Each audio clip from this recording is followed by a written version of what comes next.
새로움과 옛스러움이 공존하는 깨끗한 생태도시, 산천이 아름답다 하여 고된 소강남이라 했던 이곳은 전남 순천입니다. 순천의 지형을 말할 때 흔히 삼산이수라고 하는데요. 세 개의 산과 두 줄기의 물을 이르는 말입니다. 우리가 살면서 가장 귀한 것 중에 하나가 바로 물이지요. 순천을 이루는 두 물줄기 이수는 동천과 서천, 동천과 옥천, 그리고 동천과 이사천을 함께 부르는 말이라고 합니다. 상류에서 서천을 만나고 중류에서 옥천, 하류에서 이사천과 합류한 동천은 순천 도심을 가로지르며 바다로 향합니다. 순천을 상징하는 순천만도 동천과 만남으로 인해 비로소 아름다운 갈대밭 순천만이 된답니다. 그렇다면 순천의 중심하천인 동천을 우리는 얼마나 알고 있을까요? 늘 우리 곁에 있지만 동천이 어떤 이야기를 품고 있는지, 또 어떤 인연을 만들어 갈지, 그동안 우리는 너무 가까이 있어서 무심했던 것 아닐까요? 바로 이런 생각이 마중물이 돼서 동천 아카이브라는 발걸음을 떼게 되었는데요. 약 5개월 동안 동천이 간직한 역사와 인문, 지리, 생태 등 다양한 조사 활동을 하게 됩니다.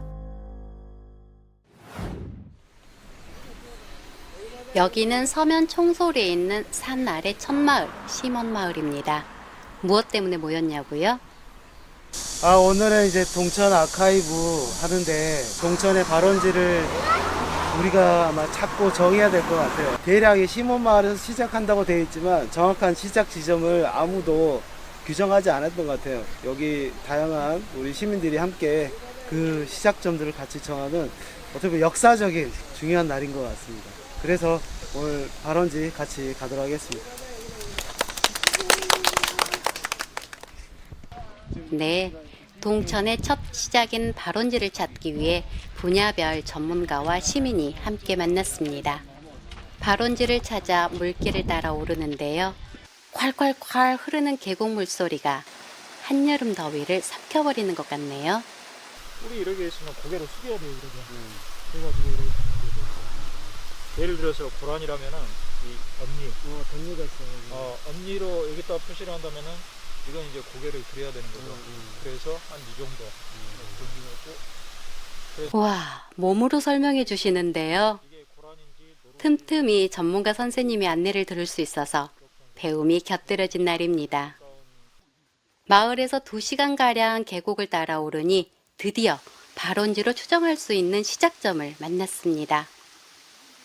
유난히 비가 많았던 올해 여름인지라 발원지임에도 많은 양의 물이 있었는데요. 물의 흐름과 지형을 통해 우리는 이곳을 동천의 첫물 발원지임을 확인하게 되었습니다. 순천 시민의 아마 희노애락이 같이 해왔던 게 동천이었는데 우리 가족의 뿌리를 찾듯이 우리 조상님을 찾듯이 순천의 역사를 이야기하자면 동천을 뺄 수가 없는데 그 동천의 시작점들을 찾는 게 중요한 것 같아요. 그래서 그 물줄기를 거슬러서 우리가 지금 찾아오게 된 거고 그 시작이 동천의 아마 앞으로의 생태와 역사 또 이 현재 삶들을 이끌어 나가는 데 있어서 중요한 계기점이 되지 않을까 생각합니다. 그동안 동천 발원지에 대한 명확한 정의가 없었다고 하네요. 우리가 출발했던 심원마을에도 발원지라고 안내한 우물이 있기도 합니다. 마을에 있는 동천 발원지 우물은 사람들 삶 속 시작점이라면 오늘 찾은 이곳 산등성이 발원지는 생태계 속 동천 발원지가 아닐까요? 동천의 시발지인 계족산에 처음 온 느낌은 와 너무 좋다. 첫 느낌은 너무 좋다는 것이었고 두 번째는 우리 선현들이 여기서부터 이 출발을 했구나. 그런 어떤 선현에 대한 생각들도 간절해졌고요.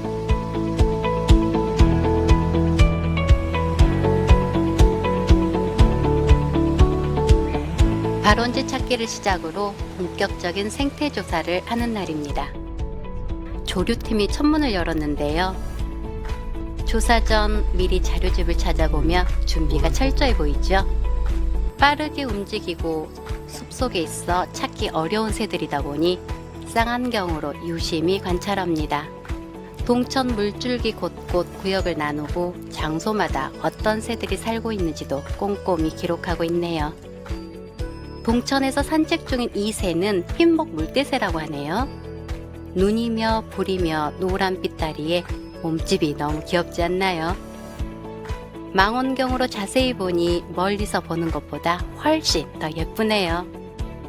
새는 몇 종류밖에 몰랐는데 백로며 도요새, 찌르레기 등등 기억하기도 힘들 만큼 많은 종의 새들이 있다는 걸 알게 됩니다. 오늘 조사한 새들은 동천 아카이브 자료집을 통해 다시 만나게 되는데요. 몇 종이나 관찰되었을지 궁금해집니다. 전통의 고즈넉한 장소에서 모인 팀은 문화역사 조사팀입니다. 이곳은 죽도봉에 있는 연자루인데요. 원래는 순천읍성 남문유였다가 임진왜란 때 불에 타서 소실이 되고 맙니다. 여러 차례 중건되었지만 훼손돼서 본 모습은 사라졌죠. 죽도봉에는 연자루의 외형을 본따 복원한 것입니다. 거기는 이제 문 위니까 네. 그럴 수 있다고 생각은 드는데 굉장히 컸다고 지금 말을 하고 싶어요. 사람이 서 있지 않아요? 사람이 서 있는 거 보면 그게 맞추면 보통 알 수 있지 않을까? 지금 얼마 위에 정도? 지나다니는 사람이라면 그러니까. 둘, 셋, 넷, 다섯, 여섯. 여기가 독실, 32년도 자료인데요. 여기가 독실이고요. 이미 이때도 다 제방이 있었다는 거고. 여기가 지금 네모집이 동천이죠. 조그맣게 세 번째 장은 32년도 36년도. 여기 지금 여기가 그 조국 철도입니다. 예, 36년에 이제 아예 그냥 그 활 쏘는 의미로 이제 올라가거든요. 그때 벌써 죽도봉 복원으로 이제 만들어지거든요. 이게 이제 그 당시에 만들어져 77년도 이후의 행사인 것 같은데 정확하게 이 연자제가 81년이네. 그러니까 77년도 76년도에 와서 4년 뒤죠. 4년 뒤에 여기서 이제 연자제라고 하는 축제를 연 거죠. 지금 이 자리에서. 누각의 모습이 그런 제비가 이렇게 예쁜 제비가 앉아있는 듯한 형상이고 그 제비라고 하는 것이 갖는 의미가 뭐냐면 예쁜 여자를 말하거든요. 그 예쁜 여자라고 하는 것이 이 연자루의 주인공인 호호라고 하는 여인을 상징하는 거거든요. 그러니까 이게 그냥 단순히 이름이 붙어 있는 것이 아니라 그런 역사적 사건과 맥락들이 일치가 되고 그것이 우리 순천이 소강남이라고 하는 중국의 어떤 문명 세계와 일치시키고자 하는 우리 선조들의 어떤 열망 이런 것들이 담겨 있는 얘기라고 할 수 있죠. 동천을 곁에 둔 죽도봉 곳곳에는 많은 역사 유적이 있습니다. 순천 시내를 내려다볼 수 있는 전망대 정도로 인식되고 있지만 순천이 교육의 도시로 불리는 토대가 되는 곳이기도 하죠. 그때 이제 처음에 학교 세울 때 어떻겠어요. 교사는 없고 학교를 만들어야 돼요. 그러니까 저 밑에 그 학생들이 그 정천 가갖고 그 자갈들 이거 그 옮겨와서 건물을 지었다는 거예요. 정말 엄청난 노력이. 지금 여선 유족회, 순천 유족회 회장이 정병철 퇴직 교장 쌤이신데 그분이 여기 나오시고 이래로. 근데 제가 예전에 여기 왔을 때 여기 학교가 무슨 모르겠지만 여기서 온 애들이 머리를 따고 내려왔어. 아까 성암동에서 왔냐고 했더니 여기 북도봉에서 왔다고 하더라고. 학교는 그럼 언제까지 운영이 된 거예요? 거의 70년대 말까지. 그러니까 아까는 여기 지금 78년도에 예, 그렇죠. 그래갖고 죽도봉이 있는 봉화산에는 산죽이 집단으로 서식해서 대반머리 봉우리라고도 불렸는데 한자로 쓰며 죽두봉이 되었다고 해요. 죽두봉은 다시 옥천과 동천이 만나 넓은 하천가에 섬처럼 보인다고 해서 섬 도자를 써서 죽도봉이 되었다고 합니다. 섬으로 보일 만큼 주변 하천이 넓었나 봅니다. 이름의 뿌리를 찾는 일도 재밌는 일이죠. 그러니까 산에 지금 죽도에 나무가 없죠. 평소에 지금의 모습하고는 완전 다르죠. 이걸 보면은 오늘날 어떻게 바뀌었는지가 그림이 그려지죠. 대반머리 봉우리로 불리던 이곳이 한때는 민둥산도 되었다는데 다행히 지금은 푸르른 산으로 회복돼서 우리에게 큰 쉼의 공간이 되고 있죠. 금목서 향이 대문 밖까지 나와서 길손을 맞이하는 고풍스러운 이곳은 김부자댁으로 불리는 고택입니다. 이 집은 무려 100년이 넘었다고 하네요. 여러 난을 겪으면서도 이 집을 보존할 수 있었던 건 어려운 이웃에게 덕을 많이 베풀었기 때문이라고 합니다. 이념 갈등이 컸던 여순항쟁 시기에도 마을 사람들이 나서서 집을 보호했다고 해요. 덕분에 우리는 100년의 세월을 살아온 한옥의 참맛을 느낄 수 있는 거죠. 이번에 문화역사팀이 찾은 곳은 동천 벽화길입니다. 시민의 힘으로 가꾸어진 동천의 꽃이라고 할 수 있죠. 예전 이곳은 삭막한 콘크리트 벽으로 어두침침하고 음산해서 사람들이 잘 찾지 않았어요. 그런데 2002년부터 지역의 청소년들이 모여 문화예술의 거리로 만들었다는 사실 여러분은 알고 계시나요? 여기에는 학생들이 그때 여름방학이라도 되게 보충 수업을 했잖아요. 그때 보충 수업 끝나자마자 와가지고 여기를 이제 시작한 거예요. 이게 지금 이제 먼저 흘러가니까 얼마나 더러웠겠어요. 그냥 오염되고 그것을 소방서에다 부탁하니까 소방차가 와가지고 물 다 뿌려서 청소를 해주고. 그리고 이제 처대에는 여기저기 기부를 받아가지고 그 재료비를 충당을 했어요. 근데 시가 이렇게 보니까 너무 좋거든. 그러니까 이제 그 다음번부터는 시에서 그 재료비를 지원을 해줬어요. 이렇게 되니까 시민들이 나오기 시작한 거예요. 어둠침침했던 이 공간이 갑자기 환해져 버린 거예요. 그러면서 이제 시민들이 산책 나오기 시작을 하고 그렇게 되니까 이제 시가 이 둔치를 산책로로 적극적으로 활용하게 된 거예요. 어때요? 청소년의 탈선 공간이었던 이곳이 청소년의 힘으로 탈바꿈되었다는 거 놀랍지 않나요? 이 자리는 환선정이 있었던 지형입니다. 안타깝게도 지금은 도로가 되고 건물이 들어서서 옛 모습을 찾을 수가 없네요.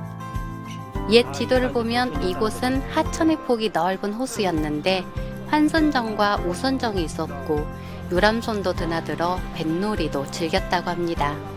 이후 흙과 모래가 퇴적되어 호수는 매립되었고 주택지로 개발되었죠.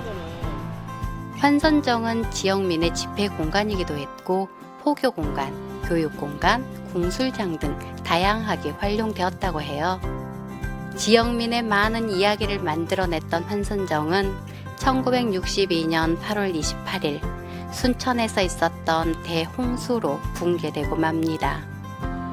아름다웠을 환선정의 자태를 상상만 해야 하니 안타깝네요. 이슬도 깨지 않은 이른 아침, 새벽 공기를 마셔가며 풀숲을 헤집는 식물조사팀입니다. 눈도 뜨지 않은 풀들이 갑작스런 방문에 놀라면 어쩌나 싶은데요. 해 뜨기 전이라 초록잎마다 싱그러움이 가득합니다. 논냉이, 고마리, 속속이풀, 새비름. 에구, 처음 보는 식물도 많고 이름도 생소해서 기억해두려니 쉽지가 않습니다. 그저 길가에 흔히 보던 풀들 같은데요. 유심히 들여다보니 무심히 지나쳤던 것들이 하나하나 새롭게 보입니다. 이 조사 작업이 이래서 중요하구나 싶은 생각이 듭니다. 서너 차례 동천에서 서식하는 식물 조사를 마치고 오늘은 표본 제작을 위해 식물을 채집하는 중입니다. 표본은 꽃이나 열매가 있는 것으로 채집을 한다는데요. V자나 N자, W자 형태로 접어서 보관한다고 해요. 햇살도 부드럽고 공기도 맑은 동천에 고마리가 꽃잔치를 열고 있네요. 우리에게 청정 비타민 같은 이런 하천이 순천에 흐르고 있다는 거 큰 축복이지 않나요? 육지 식물에 이어 물속 수생식물도 채집하는 모습입니다. 시선이 닿는 곳마다 각각의 식물이 넘쳐나네요. 눌러놓으면 얘가 숨이 다 죽거든요. 처음에는 이게 숨이 안 좋을 것 같은데 눌러놓으면 내일 아침에 보면 다 숨이 죽어 있어요.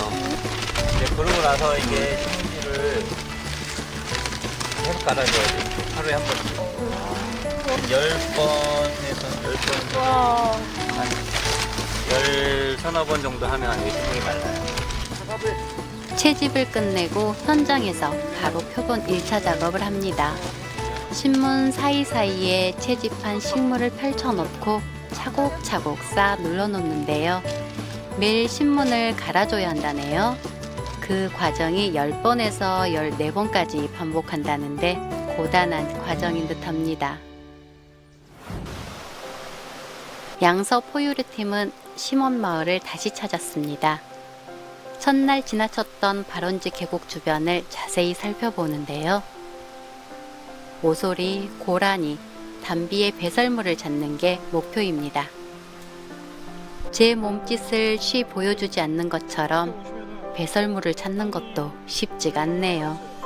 그래도 나뭇가지들을 통해 지나다녔던 흔적은 보게 됩니다. 울창한 나무숲 속에 유독 고운빛의 버섯을 발견했습니다. 노랑망태 버섯이라고 하는데요. 버섯의 이름이 모양새를 고스란히 담고 있죠. 힘차게 쏟아지는 계곡물에 잠시 무더위도 달래가는데요. 돌틈으로 꼼지락대는 지렁이도 보게 되네요. 이게 똥굴이에요. 이게 뭐냐면 원래 오솔길 옆에 있는 건데 여기는 오소리가 머물렀던 굴이라네요. 바위 아래 흙을 파서 공간을 만들었는데 오소리가 배설물을 놔두는 곳이라고 해서 똥굴이라 합니다. 명칭이 참 재밌죠? 부러진 나무줄기에 긁힌 자국들은 동물들이 발톱을 관리한 흔적이라네요. 몰랐던 사실을 알아가는 재미가 쏠쏠합니다. 이번에는 동천 중간 지점인 조곡동 인근으로 내려왔습니다. 한가로이 주변을 둘러보고 있는 외가리가 보이네요. 풀숲에서 뭔가 발견한 것 같은데요. 오래돼서 말라버린 이것은 수달 배설물이라네요. 동천에서는 종종 물놀이를 나온 수달을 만나기도 하죠.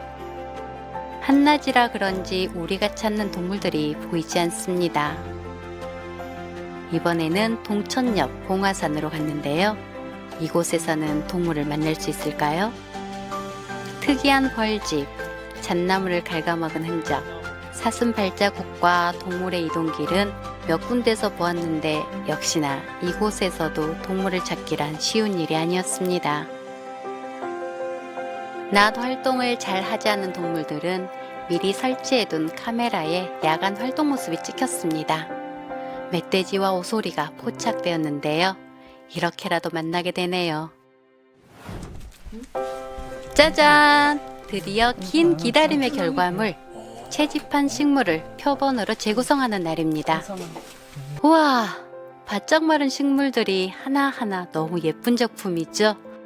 이렇게 훌륭한 모습으로 나타나다니 고맙고 기쁘네요. 조심조심 식물을 들어 올려 풀을 바르고 표본판에 붙이는 과정입니다. 꽃잎이 떨어질라, 잎이 부서질라 다들 초집중하는 모습이네요. 식물 표본이 고정되면 이제 저마다의 이름표를 달고 시민들을 찾아가게 됩니다. 멋진 작품 전시회가 될 것 같네요.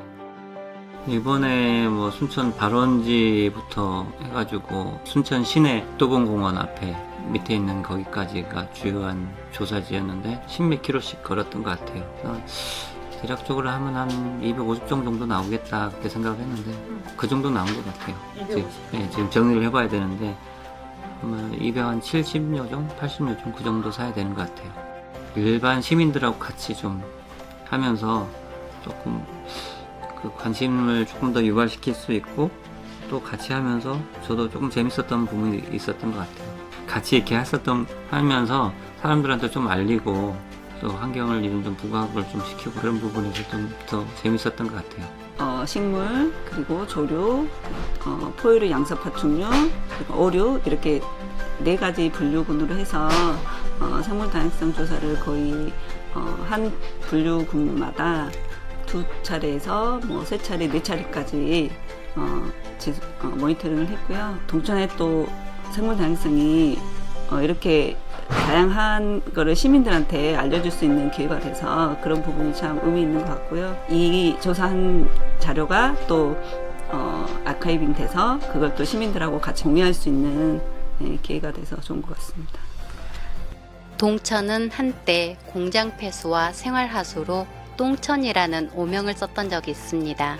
하지만 시민들이 함께 가꾸고 지켜낸 지금의 동천은 순천 시민의 자산입니다. 벗처럼 가족처럼 늘 곁에서 마음을 달래주는 동천. 5달가량 진행된 동천 아카이브 활동은 또 하나의 동천 이야기를 만들어갈 것입니다. 순천 시민은 동천이 있어 행복합니다. 순천 시민은 동천이 있어 맑은 꿈을 꿉니다. 순천 시민은 동천과 함께 희망을 이야기합니다. 지금 우리가 2020년을 산 이 땅에는 지금 이런 것들이 우리와 함께 더불어서 살고 있다는 것들, 그런 것들이 가장 중요하지 않을까 생각해요. 올해같이 이렇게 동천 생물다양성 아카이빙에 관련된 조사들은 꾸준히 해년마다 계속해서 조금 더 자료를 계속 축적해 나갈 수 있는 그런 기회가 됐으면 좋겠습니다. 적어도 이 순천 지역에 나고 자랐다면 우리 순천의 역사와 문화는 어디 나가서 자신 있게 설명할 수 있어야 되지 않을까 그런 생각이 든다는 거죠. 고생하셨습니다.